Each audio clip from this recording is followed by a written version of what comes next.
Everyone, welcome on your channel math बैकास। कैसे हैं आप सभी। तो हम लोग बात कर रहे हैं DSSB द्वारा जून मंथ में जितने भी पेपर हुए थे उसका मैथ सेक्शन देख रहे हैं।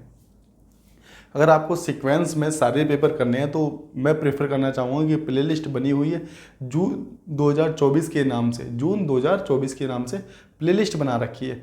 तो आप सीक्वेंस में वहाँ से पेपरों को देख सकते हैं। इसी प्रकार से मार्च में जो पेपर हुए थे तो वहाँ पर मार्च या फरवरी में असिस्टेंट ग्रेड 3 के जो पेपर हुए थे उसकी भी प्लेलिस्ट बनी हुई है। 2023 में कुछ पेपरों की प्लेलिस्ट बनी हुई है।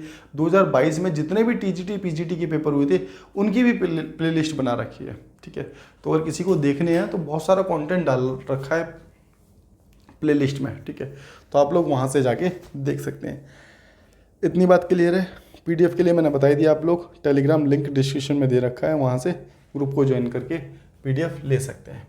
चलिए तो बात करते हैं अपने क्वेश्चन नंबर 1 की। इसके इस जो ये पेपर है 18 जून 2024 का, इसके 20 क्वेश्चन हम लोगों ने लास्ट क्लास में कर लिए। अब अगले 20 क्वेश्चन आज देख लेते हैं और साथ ही साथ इसका ये पेपर कंप्लीट हो जाएगा हमारा। चलिए क्वेश्चन नंबर 1 देखते हैं। क्वेश्चन नंबर 1 में हमें क्या दिया गया है, देखो। क्वेश्चन नंबर 1 का सॉल्यूशन करने से पहले मैं आपको एक दो चीज़ें बता देता हूँ। जैसे कभी भी आता है A अनुपात, ये अनुपात का साइन है 2 डॉट। ठीक है, ये समानुपात का साइन है A अनुपात B और C अनुपात D। कभी भी ऐसा आपको देखने को मिलेगा तो क्या लिखेंगे आप, A/B बराबर है C/D के। बात क्लियर है। आप A/B अनुपात का क्या होगा, A/B बराबर है C/D के। इस तरीके से करेंगे। ठीक है, 1 मिनट में डस्टर गाड़ी ले लूँ, 1 मिनट रुकना। अब इतनी बात समझ आ गई तो इसको आगे देख लेते हैं कि कैसे करने वाले हैं हम। जैसे क्वेश्चन में आपको दिया गया है 12/5 और यहाँ दिया है अनुपात x। ये समानुपात दे दिया आपको, रेशो प्रोपोर्शन बोलते हैं इसे। 5/8, 5/8 और ये अनुपात 7/6, 7/6 ही है ना। हाँ जी ठीक है। अब देखो इसको भी ऐसे लिखेंगे। देखो इसके नीचे कुछ नहीं है तो 1 मान लेंगे, कोई दिक्कत नहीं है। तो 12/5 अपॉन में कितना, x/1। अब ये ऊपर जाके मल्टीप्लाई हो जाएगा, साइन बदल जाएगा तो 1/x इसको ऐसे लिख सकते हैं, कोई दिक्कत नहीं है ना। ऊपर जाके संख्या पलट जाती है, पता है ना, और साइन किसका आ जाएगा, मल्टीप्लाई का आ जाएगा। तो यहाँ से भी इसको हटा दें हम, कोई दिक्कत नहीं है। चलिए बराबर का साइन लगाएंगे और ये हो गया 5/8 और इसको भी इस प्रकार से लिख लेते हैं हम 7/6। ऊपर जाके ये भी पलट जाएगी संख्या और ये हो जाएगा कितना, 6/7। इतनी बात क्लियर है आप लोगों को। चलिए अब इसको यहाँ से हटा लो, अब इसको काट लो। 6 दूनी 12। ठीक है, x निकालना है ना हमें, x की वैल्यू निकालनी है। अब देखो 5 के मल्टीप्लाई x के साथ करेंगे तो 5x हो गया और 5 25x। तो यहाँ लिख लेते हैं हम इसको 25x। सही से लिख लो भाई इसको। ये हो गया हमारे पास कितना, 25x बराबर 8 7 56 दूनी 112, 112। तो यहाँ से x की वैल्यू निकाल सकते हैं आप लोग कि 25x। अब देखो इसको यहीं कर लो ना, वहाँ क्यों लेके जाना यार। ठीक है, जैसे ये 25 यहाँ से हटा, ये 25 यहाँ से हटा तो यहाँ पर आ गया। ठीक है ना, तो x की वैल्यू कितनी आ गई, x की वैल्यू 112/25 आप लोगों का आंसर हो जाएगा। इस क्वेश्चन को हमने चुटकियों में कर दिखाया, तो उम्मीद करते हैं समझ आ गया होगा। अगर समझ आ रहा है आप लोगों को तो वीडियो को लाइक करना कतई ना भूलें और उम्मीद करते हैं सब्सक्राइब करके बैठे हैं आप लोग। नहीं करा तो तत्काल ही कर लो भाई साहब। चलिए क्वेश्चन नंबर 2 की बात करते हैं हम लोग। क्वेश्चन नंबर 2 में क्या दिया गया है, कह रहा है कि 14 आदमी एक कार्य को 33 दिन में पूरा कर सकते हैं। 11 दिनों तक काम करने के बाद 8 आदमी और उनके साथ जुड़ते हैं। शेष कार्य को करने में कितने दिन लगेंगे। चलिए ठीक है, तो देखो सबसे पहले तो हम टोटल वर्क निकालेंगे। टोटल वर्क कैसे निकलता है, टोटल वर्क कैसे निकलता है, देखो आदमियों की मल्टीप्लाई अगर टाइम से कर दें तो टोटल वर्क निकल जाएगा। तो हमारे पास कह रहा है कि 14 आदमी है, 14 आदमी 33 दिन तक काम करते हैं। तो 14 आदमियों ने 33 दिन तक कितना काम किया होगा, तो ये आ जाएगा 14 × 42, 14 × 42, 42 और 4 कितना हो गया, 46। तो ये आ गया आपके पास टोटल वर्क। क्या आ गया, TW बोले तो टोटल वर्क आ गया। ठीक है जी। आगे क्वेश्चन में कहा गया है कि 11 दिनों तक काम करने के बाद, अब देखो 14 आदमी 11 दिन तक काम करते हैं तो कितना काम किया होगा इन्होंने, बताओ।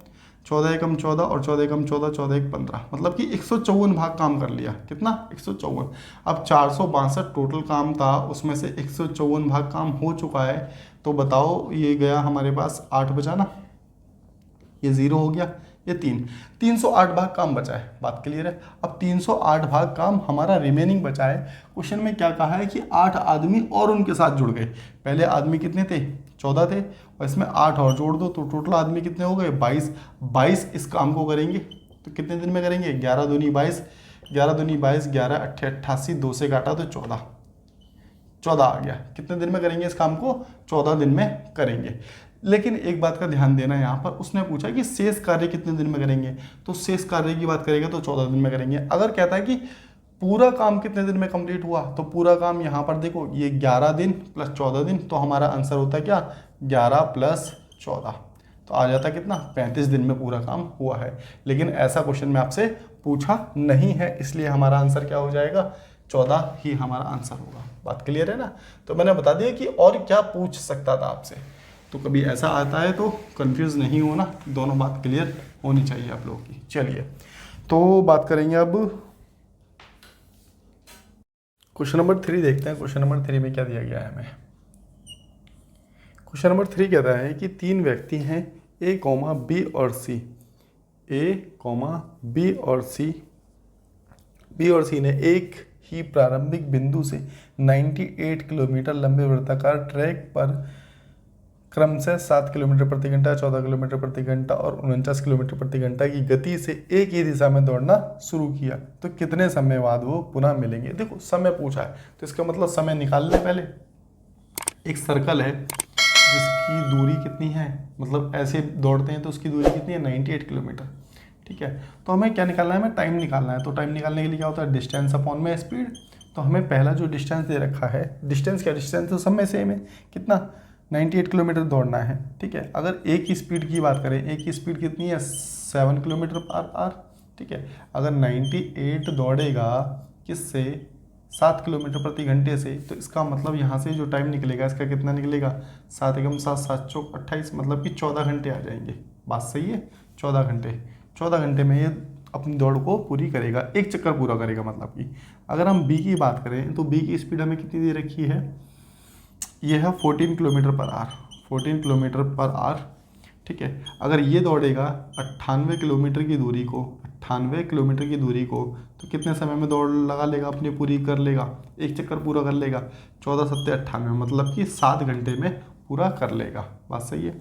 इसी प्रकार से सी अगर दौड़ता है और सी की स्पीड कितनी है, सी की स्पीड दे रखी है आपको 49 किलोमीटर पर आवर, कितनी, 49 किलोमीटर पर आवर, ठीक है। और ये 98 किलोमीटर दौड़ता है, 98 तो 49 से डिवाइड कर दें इसे, तो कितने समय में कर लेगा, 2 घंटे में अपनी दौड़ को पूरी कर लेगा। बात सही है। देखो हमने टाइम क्यों निकाला, क्योंकि उसने बोला कि कितने समय पर, एक मिनट, कितने समय बाद वो पुनः एक साथ मिलेंगे, तो हमने टाइम निकाल लिया। अब देखो ये 14 घंटे, ये 7 घंटे और ये 2 घंटे, तो इसका मतलब इसके कॉमन टाइम लेना पड़ेगा। हमें क्या करना पड़ेगा, कॉमन टाइम लेना पड़ेगा जिस पर तीनों के तीनों मिलेंगे। तो कॉमन मतलब कि इनका एलसीएम ले लें क्या, एलसीएम ही तो क्या हो जाएगा, कॉमन टाइम हो जाएगा। तो इनका एलसीएम कितना हो जाएगा, 14, 7 और 2 का एलसीएम कितना हो गया, 14, मतलब कि 14 घंटे बाद तीनों एक साथ मिलेंगे। बात क्लियर है। तो कभी भी ऐसा क्वेश्चन आता है तो आप ऐसे कर सकते हैं कि उसका टाइम निकाल लो और टाइम का एलसीएम ले लो। टाइम का एलसीएम ही उनका क्या होता है, मीटिंग पॉइंट होगा। बात क्लियर है। चलिए ठीक, ये बात करते हैं। तो देखो फॉर बेहद आसान क्वेश्चन है। देखो सुरेश ने अकरम से 7.5% प्रतिवर्ष साधारण ब्याज की दर पर एक निश्चित राशि उधार ली। यदि सुमेश को 4 साल के अंत में भुगतान किए जाने वाला कुल ब्याज 18, देखो ब्याज के रूप में उसे कितना पैसा मिल रहा है, तो ब्याज के रूप में मिल रहा है 18,600, जबकि यहाँ पर इसे रेट दे रखा है 7.5%, कितना 7.5%, ठीक है। टाइम 4 वर्ष दे रखा है। तो आप लोग फॉर्मूला जानते हैं क्या, देखो मैं वैसे लिख देता हूँ हर बार, लेकिन लिखना नहीं चाहिए, ये आप लोगों को याद होगा मेरे हिसाब से। अगर पी की वैल्यू निकालनी है तो SI इंटू 100 R इंटू में टी, ठीक है। तो रेट कितना दे रखा है, रेट की आर की जगह रेट लिख दें यहाँ पर। रेट कितना है हमारे पास 7.5%, टाइम कितना दे रखा है 4 वर्ष दे रखा है, ठीक है। SI कितना है 18,600, तो ये लिख दो 18,600। एक मिनट को इसको ठीक लिख देना, 18,600, 18,600, ऐसा ही है 18,600 इंटू में 100। बस इसको काट लो। देखो दशमलव हटता है तो यहाँ पर एक ज़ीरो बढ़ जाएगी, दशमलव के बाद जितने अंक होते हैं उतनी ज़ीरो बढ़ जाती हैं डिवाइड में। 4 से काटा, इसको ही काट लो। 4 से काटा 25, यही सो आ गया। 25 से कम 25 और 25 3 75, 3 6 18, 3 दूनी 6, तो हमारे पास कितना आ गया, ये 6200 आ गया। ज़ीरो यहाँ पर बच रही है ना, तो पी की जो वैल्यू आ गई कितनी आ गई, 6200 रुपये आ गई। प्रिंसिपल हमारा कितना निकल करके आया है, 6200 प्रिंसिपल आया है। तो ये रही बात आपकी किसकी, क्वेश्चन नंबर 4 की। चलते हैं क्वेश्चन नंबर 5 की और देख लेते हैं कि क्या दिया गया है 5 में। देखो क्वेश्चन नंबर 5 को आसानी से करेंगे। 5a सही से लिखो भाई, 5a बराबर है किसके, 6b के, और ये बराबर है 3c के। हमसे क्वेश्चन में क्या पूछा है, फाइंड करने के लिए कहता है आपसे कि a ratio b ratio c आपसे फाइंड करने के लिए कहा गया है। चलिए ठीक है, तो देखो सबसे पहले देखो a की वैल्यू क्या है, आप लोग बता सकते हैं क्या, नहीं पता ना आप लोग a की वैल्यू क्या है। लेकिन अगर मैं कहूँ कि a की वैल्यू है आपकी, a की वैल्यू है इस प्रकार से लिखो थोड़ा सा कि a बराबर है 1/5, तो बात सही होगी भाई। a बराबर है 1/5 के। अब देखना इसकी इसके साथ मल्टीप्लाई होगी तो ये 5 बन जाएगा, तो हम कह सकते हैं कि a बराबर है 1/5 के। इसी प्रकार से कह सकते हैं b बराबर है 1/6 के। इसी प्रकार से कह सकते हैं c बराबर है 1/3 के। मैं थोड़ा डिटेल में आपको समझा रहा हूँ, इसके बाद इसको बताऊँगा कि जल्दी भी कैसे करते हैं, बस एक बार समझ लो, है ना। मैंने क्या कहा कि a की जो वैल्यू है 1/5 कह सकते हैं। देखो अगर क्रॉस मल्टीप्लाई करेंगे तो फिर से 5 हो जाएगा, फिर से 6b हो जाएगा और फिर से 3c हो जाएगा। इतनी बात क्लियर है, ठीक है। अब देखो हमने वैल्यू निकाल दी फ्रैक्शन में, किसमें, फ्रैक्शन में। हमें फ्रैक्शन में कैलकुलेशन करने में दिक्कत होती है, तो हम क्या करेंगे, इस फ्रैक्शन वैल्यू को हटाने के लिए हम इसके नीचे वाली संख्याओं का एलसीएम ले लेते हैं। क्या ले लेते हैं, एलसीएम जाएगा हमारे पास 30। कितना आ गया, 30। तो यहाँ पर 30 रखेंगे, यहाँ पर 30 रखेंगे और यहाँ पर 30 रखेंगे, ठीक है। अब हमने फ्रैक्शन को हटा दिया, तो 5 छंग 30, तो यहाँ से कटेगा 6 आ जाएगा, 6 पंजे 30 और 3 धाम 30, ठीक है। अगर a की बात करें तो a की वैल्यू आ गई हमारे पास कितनी, 6। अगर b की बात करें तो b की वैल्यू आ गई 5 और c की बात करें तो c की वैल्यू आ गई 10। तो यहाँ से a b c का रेशो कितना होगा, 6 5 10 का। तो मेरे हिसाब से आप लोगों को बात क्लियर हो गई होगी। बताओ कोई डाउट है तो बताओ। 6 5 10 बिल्कुल ठीक है, ऑप्शन में भी है। अब देखो इसमें आप लोगों को इतना नहीं करना कभी भी, ये मैंने आपको समझाने के लिए बताया, इतना कभी नहीं करना। करना कैसे वो दिखाता हूँ मैं आप लोगों को, कि आपसे कभी भी ऐसे बराबर के साइन देता है ना, कि 5a बराबर 6b इस तरीके से देता है, तो आप डायरेक्ट यहीं पर एलसीएम लेंगे। 5 6 और 3 का एलसीएम ले लो। एलसीएम क्या हमारे पास 30 गया, तो आप माइंड में भी कर सकते हैं, दिमाग में भी कैलकुलेशन कर सकते हैं कि 5 छंग 30, तो a की जो वैल्यू आ गई 6 और यहाँ से या 30 रहा होगा तो 6 पंजे 30, b की वैल्यू आ गई कितनी 5 और c की वैल्यू अब c से काटेंगे तो 10 आ जाएगा। यहाँ पर भी 30 रखेंगे। तो आपको करके दिखाना नहीं है कि कैसे होता है, बस सॉल्व करना है जल्दी। तो मेरे हिसाब से आप लोगों को बात क्लियर हो गई होगी कि मैं क्या कहना चाह रहा हूँ आप लोगों से, ठीक है। तो सॉल्यूशन जो होगा इस तरीके से करेंगे, समझने के लिए आप वैसे समझ सकते हैं। चलिए ठीक है, तो ये बात रही हमारे पास क्वेश्चन नंबर 5 की। अब चलेंगे क्वेश्चन नंबर 6 की ओर, ठीक है। आ जाओ। क्वेश्चन नंबर 6 में क्या कहता है कि रवि 15 घंटे में एक यात्रा पूरी करता है। रवि जो है 15 घंटे में एक यात्रा पूरी करता है, ठीक है।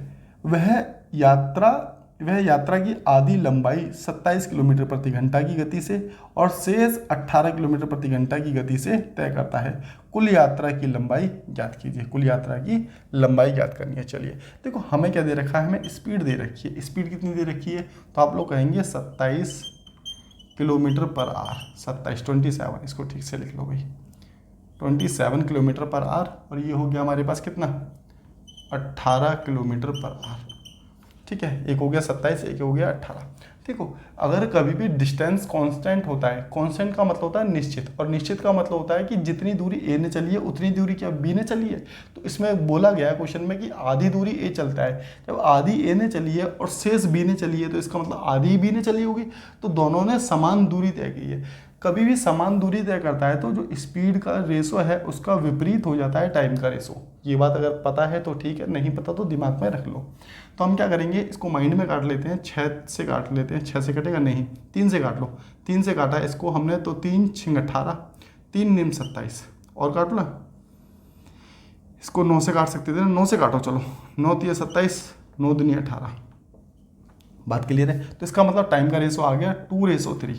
2:3 हमने इसको नहीं काटा क्योंकि स्पीड की अभी हमें आवश्यकता पड़ेगी। मैंने रेशो निकाल दिया कि रेशो कितना हो गया, अपोजिट हो जाता है रेशो। ये हो गया कितना 2, इसको कह सकते हो 3। अब इसको हटा दे, कोई दिक्कत नहीं है। चलिए ठीक है। अब देखो हमारे पास टाइम कितना लग रहा है, तो आप लोग कहेंगे जी 5 लग रहा है। हमारे पास जो टाइम लग रहा है 5, क्वेश्चन में कहा गया है जी 15 घंटे लगते हैं। तो इसका मतलब एक की वैल्यू कितनी आ गई, एक की वैल्यू आप लोग कहेंगे जी 3 घंटे आ गई। बात क्लियर है। तो एक की वैल्यू 3 घंटे आ गई तो 3 दूनी 6 हो गया यहाँ पर। इसको लगते हैं 6 घंटे और इसको लगते हैं कितना, इसकी मल्टीप्लाई इसके साथ करेंगे तो इसको लगेंगे 9 घंटे। हमने इसकी मल्टीप्लाई पहले इसके साथ की, इसलिए 6 आया, 3 3 9, ये 9 घंटे आ गया।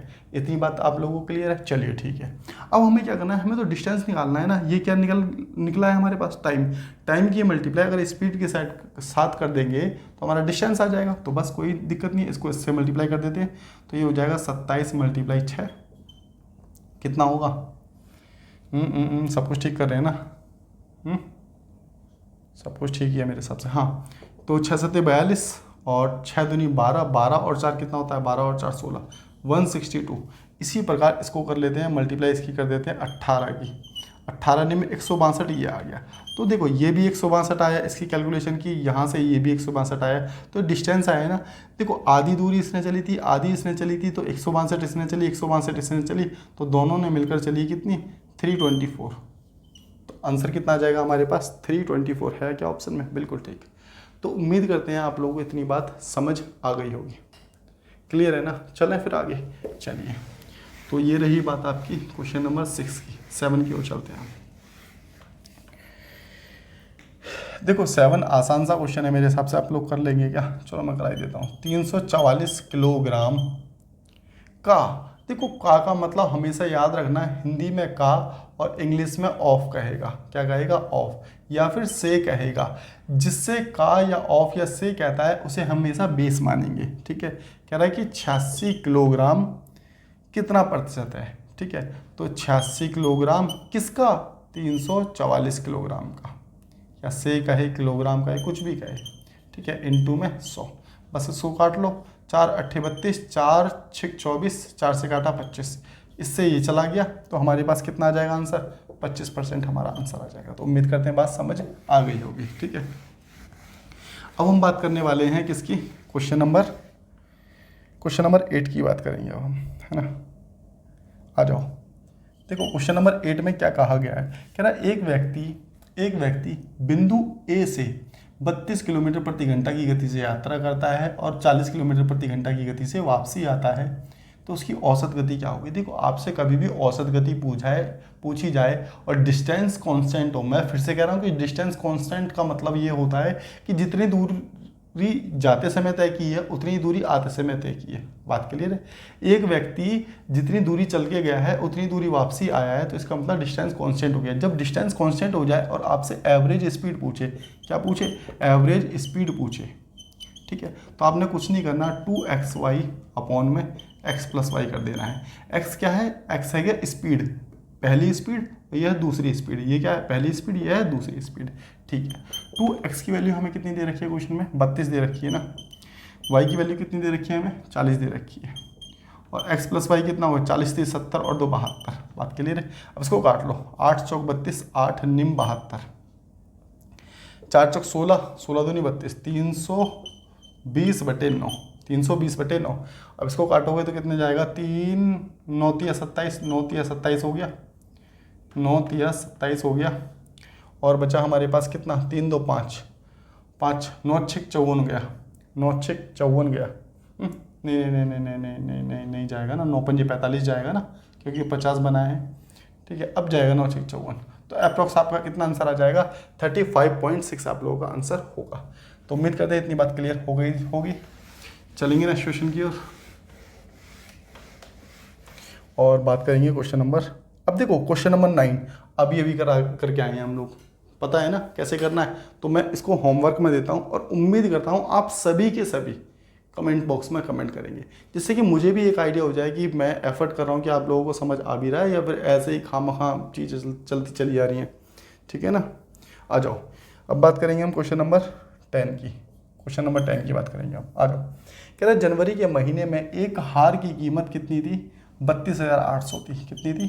32,800। और मैं ये उम्मीद करके चलता हूँ कि आप हर क्वेश्चन को एक बार पहले वीडियो को रोक के खुद से करो, ठीक है? नहीं होता फिर इसका सॉल्यूशन दो। अगर सॉल्यूशन तुम कर भी लेते हो ना, फिर भी सॉल्यूशन को देखो कि जो आपने किया है और जो मेरा सॉल्यूशन है, जो ठीक लगे उसको करो। फिर बात क्लियर है? आ जाओ, और अच्छा समझ आएगा बस, और कोई दूसरी बात नहीं है। खैर, बात कर रहे हैं। हाँ, तो कितने की थी ये?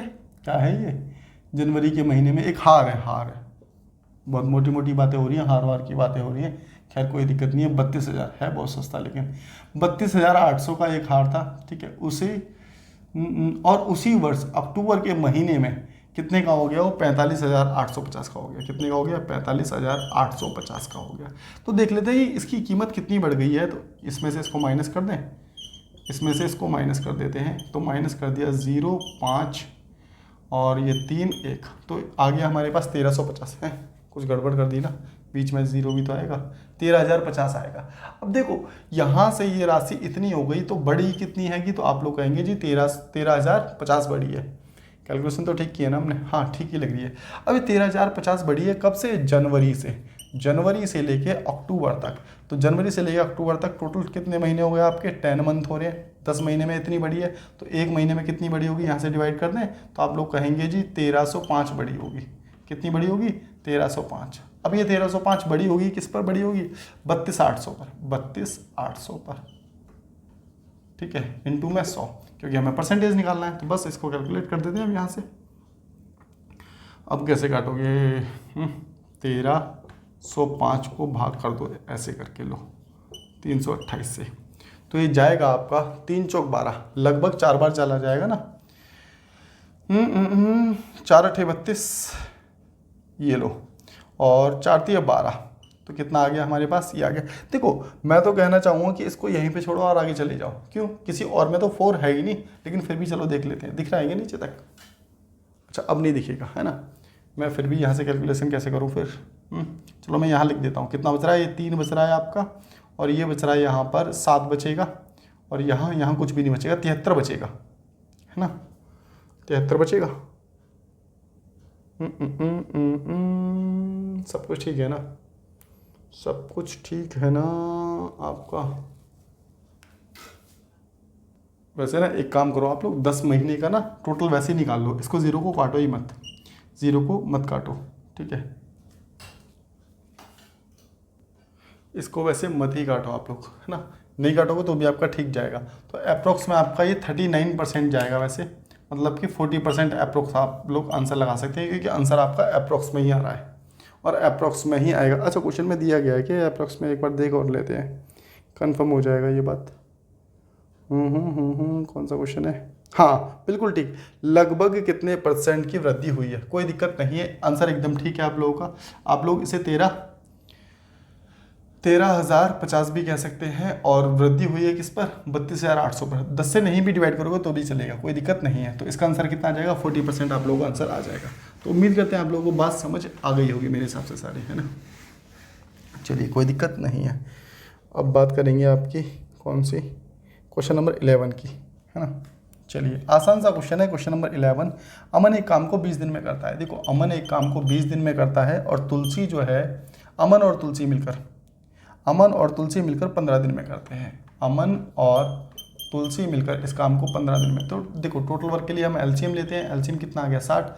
20 थी 60 और 15 चौक 60। इनकी एफिशिएंसी निकल गई।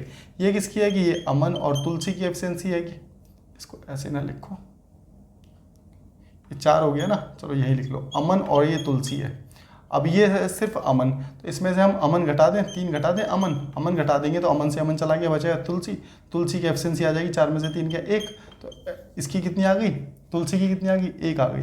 अब 1 इसकी एफिशिएंसी आ गई किसकी? तुलसी की। कह रहा है कि तुलसी पूरे काम को कितने दिन में करेगा, यही तो पूछा है। तुलसी अकेले कितने दिन में काम को पूरा कर सकती है? तो यहाँ से आ गया, इसको भाग कर देंगे तो आ जाएगा हमारे पास 60। क्यों? इसकी एफिशिएंसी 1 थी ना, 1 से ही तो भाग करेंगे 60 को, तो 60 दिन में करेगी तुलसी। तो अब बात करेंगे क्वेश्चन नंबर कौन सी? 12 की ना। हाँ, देख लेते हैं 12 में क्या दिया गया है। एक दुकानदार ने एक फूलदान 3500 रुपये में बेचा। अगर वो 2800 रुपये में, यदि उसका क्रय मूल्य 2800, कह रहा है कि सीपी जो है उसका 2800 रुपये सीपी है, और बेका जो है उसने बेचा कितने का है, एसपी जो है वो 3500 रुपये है। प्रॉफिट परसेंट पूछा है तो बता सकते हो 700 का हुआ है किस पर, सीपी पर। प्रॉफिट या लॉस या लाभ और हानि की गणना सदैव क्रय मूल्य पर की जाती है, याद रखना है इस बात को। इनटू में काटा 7 एकम 7, 7 चौक 28, कुछ गलत काट दिया, 2 जीरो बचेंगी ना, या 2 जीरो बचेंगी ना, 7 एकम 7, ठीक है। अब इसको इससे काट दिया तो हमारे पास कितना आ गया, 25% आंसर हो जाएगा। करते हैं क्वेश्चन नंबर 13 की। क्वेश्चन नंबर 13 देखते हैं। देखो कह रहा है कि एक शहद की कीमत में 15% की वृद्धि होती है, 15% बढ़ती है, तो एक गृहिणी को शहद की खपत कितने प्रतिशत की कमी करनी होगी जिससे कि उसका खर्च ना बढ़े। देखो हम मान के चलते हैं कि शहद की कीमत पहले 100 रुपये थी और 100 से बढ़कर हो गई कितनी, 115% हो गई। बात के लिए पहले 100% थी, फिर कितनी हो गई, 115% हो गई। अब देखो यहाँ पर ये पहले 100 रुपये खर्च करती थी, अब कितने खर्च करने पड़ेंगे, अगर उसे शहद चाहिए तो 115 रुपये खर्च करने पड़ेंगे। तो इसने क्या किया, इसने कहा कि मुझे अपना खर्च नहीं कम करना। अगर इसे अपना खर्च नहीं कम करना तो इसका मतलब तो ये हो गया कि जो वस्तु की क्वांटिटी है, जो शहद की क्वांटिटी है वो कम आएगी। बात क्लियर है। अब कितनी कमाएगी, तो आप लोग कहेंगे जी 15 कमाएगी। भाई 15 कमाएगी ना, क्योंकि वो तो इन्वेस्ट करना चाहती है, सॉरी, ठीक है। और रेट हो गया कितना, 115, तो उसे 15 कम मिलेगी ना, वस्तु जो है क्वांटिटी जो है 15 रुपये की कम मिलेगी। किस पर, 115 पर। क्यों, जो रेट जो है, नया जो रेट है वो कितना हो गया, इसका नया जो रेट है वो 115 रुपये किलो हो गया, कह सकते हैं आप। बात क्लियर है। तो 15 रुपये की कमाएगी किस पर, 115 पर। इनटू में 100 कर देंगे तो यहाँ से हमें निकल के आ जाएगा कि कितने परसेंट कमाएगी। तो 5 तिया 15, 5 दूनी 10, 5 तिया 15, तो ये हो गया हमारे पास कितना, 300 बटे 10। बात क्लियर है। अब इसको काट लो, 23 से कम 23 होगा, है ना, और 23 अप्रोक्स में जाएगा, 23 तिया मतलब कि 13% अप्रोक्स। तो आपका अप्रोक्स ही पूछा जाए। देखो ये तो हो गया सॉल्यूशन। मैं इसको थोड़ा सा और डेप्थ में बताऊं कि आप लोगों को, आप लोग समझ पाएंगे। देखना कि आपको क्या करना है, आपको पेट्रोल के लिए घर से मिलते हैं 100 रुपये। आप ऐसा मान के चलिए कि आपको पेट्रोल पर सिर्फ 100 रुपये ही मिलते हैं खर्च करने के लिए। लेकिन क्या हुआ, एक दिन पेट्रोल का रेट हो गया कितना, 110 रुपये लीटर हो गया। बात क्लियर है। लेकिन आपको पैसे कितने मिलते थे, 100 रुपये। आपको खर्च इतने ही करने हैं, तो आप क्या कहोगे कि भाई इतने का ही डाल दे, कितने, 100 रुपये का ही पेट्रोल डाल दो, ठीक है। तो वहाँ पर उस केस में क्या होगा, 10 रुपये का पेट्रोल कम आएगा ना। तो आपसे पूछा जाए कि कितने परसेंट कम आएगा। अब 10 रुपये का पेट्रोल कम आएगा, लेकिन किस रेट पर, नया रेट क्या हो गया हमारे पास, 110 रुपये पे ही तो कैलकुलेट करेगा ना वो, 100 रुपये पे थोड़े ना करेगा, क्योंकि नया रेट तो हमारे पास 110 हो गया। तो 110 पे कैलकुलेट करेगा, इनटू में 100%। तो यहाँ से ये निकाल लेंगे कि कितने परसेंट कम आएगा। बात क्लियर है। और देखो आपको एग्जाम में ऐसे भी नहीं करना, ना ही ऐसे करना है, ये सिर्फ समझने के लिए। अगर सॉल्यूशन करेंगे तो आप कैसे करेंगे, तो याद रखना कभी भी 15% बढ़ेगा तो 100 पर नीचे बढ़ा दो, 115 लिख दो। अगर 20% बढ़ता तो 100 बटे 20 बटे 120 लिख दो। बात क्लियर है। अगर मान के चलो 10% कम होता तो 10, अब 100 पे 10 कम कर दो, इसका मतलब नीचे आएगा 90। बात समझ पा रहे मेरी। कभी भी ऐसा क्वेश्चन आएगा तो आपको डायरेक्ट करना है। अगर कह दे आपसे कि 15% की कमी होती है, ठीक है, तो 15 कम हो रहा है तो किस पर होगा, 85 पर होगा, इनटू में 100 कर दिया। अगर कहता है कि 15% बढ़ रहा है तो 15, 115 बटे 100, तो कमी होगी तो 100 पे होगी, अगर बढ़ेगा तो 100 पे बढ़ेगा। बात क्लियर है। कभी भी ऐसा क्वेश्चन आएगा तो आप डायरेक्ट ऐसे कर पाएंगे मेरे हिसाब से। कर रहे हैं क्वेश्चन नंबर 14 की। क्या कहा गया है, कह रहा है कि विराज के पास एक पन्ना था जो उसके हाथ से गिरकर 4 टुकड़ों में टूट गया। पन्ना पता है ना कौन सा वाला पन्ने की बात कर रहे हैं, पन्ना की तमन्ना है कि, ये वो वाला पन्ना है, ठीक है। ऐसा क्वेश्चन हमने पहले भी किया है, आ जाओ। तो विराज के पास एक पन्ना था जो उसके हाथ से गिरकर टूट गया, देखो, और टूट गया। चारों टुकड़ों का वजन 2 रेशो 3 रेशो 2 3 4 और 5 के रेशो में है, ठीक है, के अनुपात में था। पन्ना की कीमत सीधे उसके वजन के वर्ग के अनुसार बदलती रहती है। मेरी बात को समझना जरा। देखो ये था तो इसका क्या वेट है, ये वेट है, क्या है इसका वेट है, ठीक है। लेकिन ये कह रहा है कि जो इसका रेट है वो उसके डायरेक्टली प्रोपोर्शनल है, मतलब कि इसके वर्ग के बराबर है, इसके वर्ग के बराबर है। तो अगर इसका वर्ग कर देंगे, मतलब कि अगर जैसे मान के चलो 2 टुकड़े हैं तो 2 रुपये के हैं, 3 टुकड़े हैं तो मान के चलो 3 रुपये के हैं, तो टोटल खर्चा कितना हो रहा है, इस पर 4 रुपये हो रहा है, इस पर 9 रुपये हो रहा है। आप ऐसे समझ पाएंगे ना, ठीक है। तो जैसे 2 टुकड़े, तो एक टुकड़ा 2 रुपये का है, तो 2 टुकड़े कितने के हो गए, 4 रुपये के हो गए। चलिए ठीक है, तो यहाँ से हमने निकाल दिया कितना, 4 रुपये, ये हो गया 9 रुपये, और ये हो गया 16 रुपये, और ये हो गया 25 रुपये। तो इन सबको जोड़ लेते हैं एक बार, इन सबको जोड़ लेते हैं। तो जोड़ने के बाद हमारे पास कितना बन रहा है, हमारे पास बन रहा है, हाँ, तो कितना होगा, 31 10 41, 41 9 50 54 बना, 54 बना। अब देखो ये 54 कब आया, जब वो टूट के गिर गया, मतलब कि इस अनुपात में टूट गया। अगर ये टूटा ना होता तो क्या होता, 2 3, तो होता क्या, ये होता कि 2 3 4 और 5, ये इसके टुकड़े थे। अगर नहीं टूटे होते तो ये ऐड हो जाते, तो हम इसको ऐड कर लें, तो कितना हो रहा है, 4 5 9, 9 5 14, मतलब ये 14 हो गया। लेकिन अगर एक उसका वजन 14 है ना, अगर उसका वजन 14 है तो उसका रेट भी 14 है, तो 14 इंटू 14 कर देंगे हम, तो इसका मतलब ये आ गया कितना, 196। अब देखो एक तो टोटल पैसा इतना हो गया, एक बार टोटल पैसा इतना हो रहा है, तो यहाँ पर तो लॉस हो रहा है ना, ऐसे कितने का लॉस हो रहा है, 196 में से 14 को अगर हम माइनस करेंगे, अच्छा वहाँ ना करके यहाँ करें क्या, क्वेश्चन के नीचे दिक्कत हो गई है ना, तो 196 में से हम 54 को माइनस करते हैं, तो हमारे पास बचेगा 2, 1 और दिस 142 बचेगा। अब हमारे पास जो लॉस हो रहा है वो कितने का हो रहा है, 142 का घाटा हो रहा है। भाई 196 का बिकना था, बिक कितने का रहा है, 54 रुपये का बिक रहा है, तो इसका मतलब 142 का घाटा हो रहा है। और उसने क्वेश्चन में दिया है आपको कितने का लॉस हो रहा है, 85,200 का, 85,200 का। तो इसका मतलब 142 की वैल्यू कितनी आ गई, 85,200 आ गई, है ना।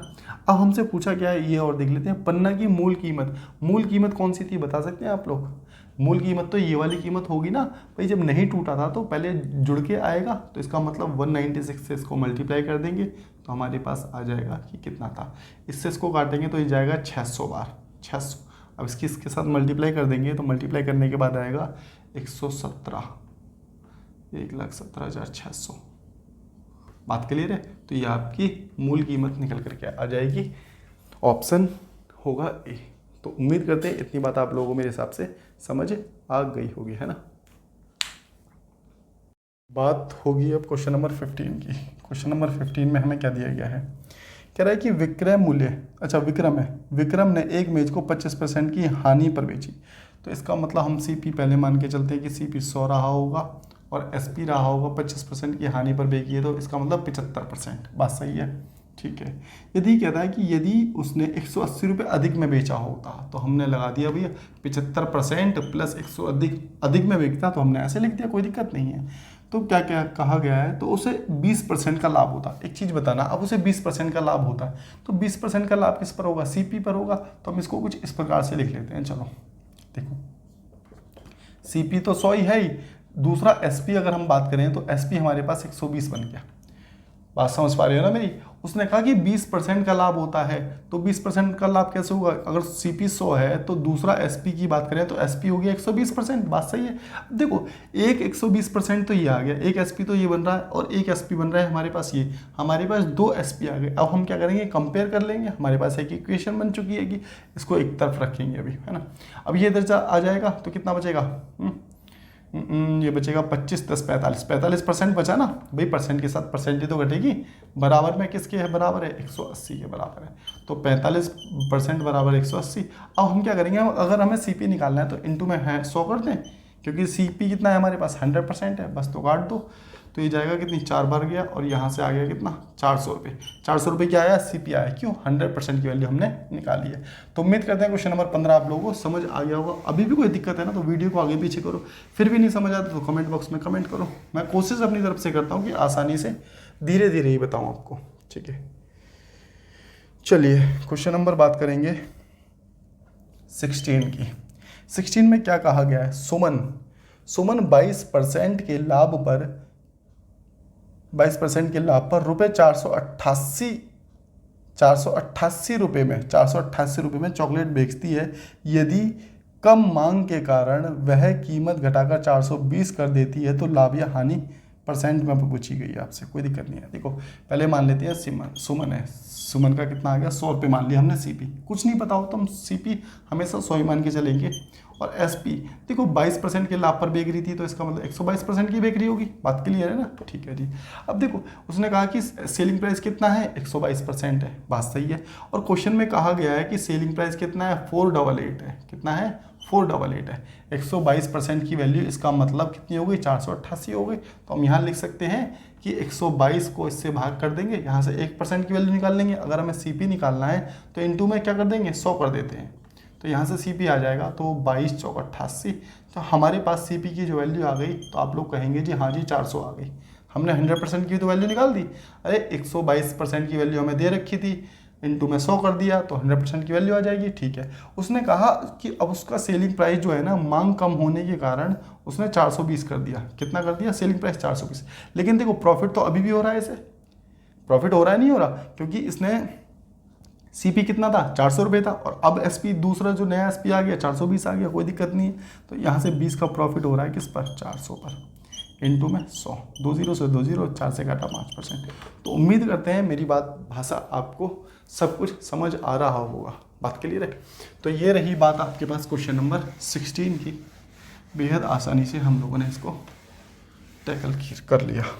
खैर 17 की बात करेंगे अब, गर्मी ज़बरदस्त हो रही है भाई साहब, चलिए कोई दिक्कत नहीं है। विक्रम का वेतन रवि के वेतन से 40% अधिक है। देखो विक्रम का वेतन रवि के वेतन से 40% अधिक है, तो हमने इसको 100 माना, इसको 140% मान लिया, कोई दिक्कत नहीं है। अब क्वेश्चन में क्या कहा गया है, रवि का वेतन विक्रम के वेतन से, देखो रवि का वेतन विक्रम के वेतन से कितने % कम है। तो देखो 40 कम है किससे, जिससे कहेगा, मैंने अभी स्टार्टिंग में क्वेश्चन बताया था ना, जिससे या जिसका कहे वो बेस होगा। इसने कहा विक्रम से, तो इनटू में 140, सॉरी अपॉन में 140 इनटू में 100, क्योंकि हम परसेंटेज निकाल रहे हैं। 0 से 0 काटेंगे, इसको काट दिया हमने 2, इसको काटा हमने कितना 7, तो यहाँ से आ जाएगा हमारे पास 200/7, 200/7। अब 200 को 7 से भाग करेंगे तो हमारे पास कितना जाएगा, सब कुछ ठीक ही काटा है ना, हाँ मुझे कुछ गड़बड़ लग रही है, हाँ ठीक तो है, हाँ तो आप लोग काटोगे इसे आराम से काट लोगे तब तो ठीक है। 28.6% आप लोगों का लगभग आ जाएगा। कैलकुलेट आप लोग मेरे हिसाब से खुद से कर भी सकते हैं, है ना। चलिए ठीक है, तो ये रही बात आपकी क्वेश्चन नंबर 17 की, 17 नहीं, हाँ 17 ही तो किया हम लोगों ने। अब बात करेंगे क्वेश्चन नंबर 18 की, है ना। 18 भी अच्छा क्वेश्चन है, थोड़ा सा ध्यान से देखना। कह रहा मान लीजिए 50% की दो क्रमिक वृद्धियाँ y% की एकल वृद्धि के बराबर है, ठीक है। देखो 50% की दो वृद्धियाँ, तो देखो हम इसको कैसे करेंगे, पहले मैं बता देता हूँ आप लोगों को। हम इसको सक्सेसिव से करेंगे, दो तरीके हम करते हैं चीज़ों को। अगर कभी भी लगातार वृद्धि या लगातार हानि देता है तो हमें दो तरीके पता है। एक तो हमें ये पता है कि 100% माना, फिर 150 और फिर 150 कर देंगे, ऐसे भी निकाल सकते थे। एक सक्सेसिव का तरीका बता रखा है मैंने, कौन सा वाला, कि a प्लस बी, ठीक है, माइनस प्लस डिपेंड करता है पहले वाले साइन पर। अगर यहाँ से माइनस बन रहा है तो यहाँ माइनस आएगा, प्लस बन रहा है तो प्लस आएगा, और ब्रैकेट में a इंटू बी, ठीक है। तो इस तरीके से करके इसको देख लेते हैं, आसानी से हो जाएगा। चलिए ठीक है, कह रहा है कि 50% की दो वृद्धि हुई है, तो इसका मतलब ये हो गया कि 50 + 50, ठीक है। अब देखो प्लस प्लस तो यहाँ पर भी प्लस ही आएगा, ठीक है, और यहाँ जाएगा 50 × 50, कोई दिक्कत नहीं है। ये बराबर है y% के, कोई दिक्कत नहीं है। 0 से 0, 0 से 0 काट दिया हमने, तो ये हो गया हमारे पास 100 + 25, 100 + 25, ठीक है। तो ये आ गया हमारे पास कितना, 125 बराबर, तो y की वैल्यू कितनी आ गई हमारे पास, 125 आ गई, ठीक है। y की वैल्यू आ गई कितनी, 125।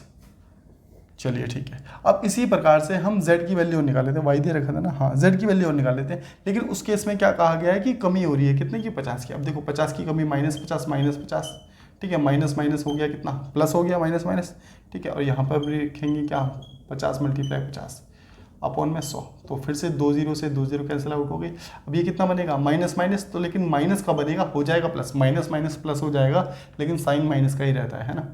प्लस वही हो गया कितना 25। तो यहाँ से देखो ये माइनस का ये प्लस का, तो हमारे पास जो बचेगा माइनस का बचेगा कितना 75%। माइनस का कितना बचा 75%, बराबर आ गया z के। कोई दिक्कत नहीं है। क्वेश्चन में क्या पूछा गया है, z से लगभग कितने परसेंट अधिक है। देखो y जो है z से लगभग कितने परसेंट अधिक है, तो आप इसको अधिक देख लो। अब अधिक देखोगे ना तो कितना आ जाएगा 25 10 25 50 अधिक है, दिख रहा है ना आपको।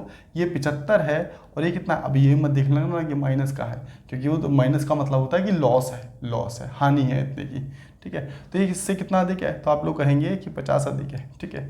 25 25 50, और किस पर 75 पर पूछा है ना, हाँ जेड पर ही तो पूछा है, तो इंटू में 100। 25 3 75, 25 चौक 100। कुछ गड़बड़ कर दी ना, कुछ गड़बड़ कर दी, यहाँ थोड़ा सा गलत कर रहे हैं ना, 25 दूनी 50 होगा ना। देखो मैं फिर से एक बार इस चीज़ को क्लियर कर दूँ, जैसे यहाँ -75 आ रहा है, इसका मतलब लॉस है, माइनस का साइन है तो इसका मतलब लॉस है, तो उसको नहीं काउंट करेंगे हमसे, खाली डिफरेंस देखते हैं कि डिफरेंस कितने का है 50 का। 50 ज़्यादा है किस पे 75 पे, क्योंकि जेड से बोला है। तो 25 दूनी 50 हो गया, 25 3 75 होगा ना, ये 25 3 75। अब ये आ गया हमारे पास कितना 200/3। 200/3 को हम क्या लिख सकते हैं 66 सही 2 बटे, अच्छा दिख रहा है नहीं दिख रहा, मैं इधर लिख देता हूँ। हमारे पास ये आया कितना 50/75, 25 दूनी 50 और 25 3 75 इंटू में 100, ठीक है, इंटू में 100। तो ये हो गया हमारे पास 200/3। 200/3 को किया तो 66 सही 2/3% होता है हमारे पास। बात क्लियर है, दिख रहा है ना वहाँ तक, हाँ। तो ये अब देखो ऐसा तो कुछ ऑप्शन में कहीं है भी नहीं, तो इसका मतलब अप्रॉक्स में दे रखा है आंसर कितना 75%। बात क्लियर है ना। तो ऐसा भी ऑप्शन में मिल सकता है, तो घबराना नहीं है। सबसे पहले तो आपने इमरान खान की तरह नहीं घबराना, ठीक है। आंसर लगाएंगे 67 नियर बाई आंसर लगाएंगे और फिर आगे बढ़ेंगे हम। चलिए ठीक, अब हम बात करेंगे नेक्स्ट क्वेश्चन की, और क्वेश्चन नंबर है आपका क्वेश्चन नंबर 19। डिट्टो ऐसा ही क्वेश्चन अभी अभी हमने किया था एसआई का, ठीक है। उसमें आपसे प्रिंसिपल पूछा था, इसमें क्या पूछा है, इसमें ब्याज पूछा है, ठीक है। आप लोग खुद से बताएंगे इस क्वेश्चन को, मैं नहीं कराऊंगा इस क्वेश्चन को, और कमेंट बॉक्स में आंसर जरूर बताना भाई साहब, ठीक है ना। अच्छा लगता है आप लोग आंसर बताते हैं, तो लगता है कि हाँ आप लोग भी कुछ ना कुछ तो कर ही रहे हैं। चलिए लास्ट क्वेश्चन देख लेते हैं आज की क्लास का। 135 मीटर और 126 मीटर, हमने कोई क्वेश्चन छोड़ दिया क्या, नहीं ना, नहीं। हाँ देखो 135 मीटर और 126 मीटर लंबी दो रेलगाड़ियाँ एक दूसरे की ओर बढ़ रही हैं, उनकी गति 11 मीटर पर सेकंड और 18 मीटर पर सेकंड है, तो एक दूसरे को पार करने में कितना समय लेंगे। देखो डिस्टेंस कभी भी मिले ना आपको, डिस्टेंस क्या होगा, डिस्टेंस इज ऑलवेज ऐड, कभी भी डिस्टेंस मिलता है डिस्टेंस को जोड़ लो। 135 प्लस कितना हो गया हमारे पास, ये जोड़ लो 126, ऐसे ले लेते हैं ना, 6 5 11 3 2 5 5 और 1 6 2 261 हो गया हमारे पास। डिस्टेंस कितना हो गया 216।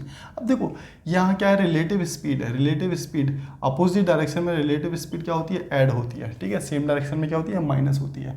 तो यहाँ पर आ गई कितनी, एक 11 मीटर पर सेकंड और दूसरी आ गई कितनी 18 मीटर पर सेकंड, 18 मीटर पर सेकंड। बात क्लियर है, दोनों को जोड़ लें, रिलेटिव स्पीड जुड़ेगी क्योंकि अपोजिट डायरेक्शन है। तो कितना हो गया 29 हो गया ना। 29 से इसको काट लेते हैं, 9 निम 81, इसको काटा तो आ गया हमारे पास कितना 9 सेकंड में एक दूसरे को मिलेंगे। समझ रहे हो ना बात को, अरे इसको इससे भाग किया है बस, 9 सेकंड आ गया, टाइम 9 सेकंड आ जाएगा। तो उम्मीद करते हैं मेरे हिसाब से सारी बातें आप लोगों को समझ आ गई होंगी। तो आज की क्लास में इतना ही बहुत, ये पेपर हम लोगों ने कंप्लीट कर लिया। बाद बाकी मिलते हैं नेक्स्ट क्लास में, तब तक के लिए tata bye bye and take care of you.